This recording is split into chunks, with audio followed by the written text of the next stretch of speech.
Hari ini kita nak menuai sarang burung walit. Kena ada alatan istimewa, kita kongsikan. Let's go. Gelapnya. Nah, untuk menuai sarang burung walit, ini alatan yang kena ada. Ada cermin, ada basket dan ada scraper. First, kita pilih sarang yang sesuai.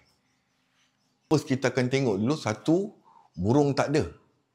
Kalau yang ini, ada burung. Ini kita kena cek sama ada telur ke tak ada. Bismillah. Kosong. Nampak? Ada telur ke tak ada? Itu telur aku. Ada ke tak ada? Tak ada.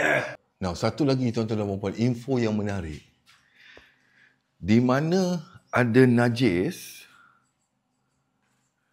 di atas pasti ada burung walit. So, kita mula menuai. Kita gunakan scraper perlahan-lahan supaya tidak mengganggu kejiranan burung yang lain. Hasil dia. Ya, ini hasil dia. Kalau baru jatuh, baru dituai, nampak putih dia. So, ini kita akan bawa ke kilang kita.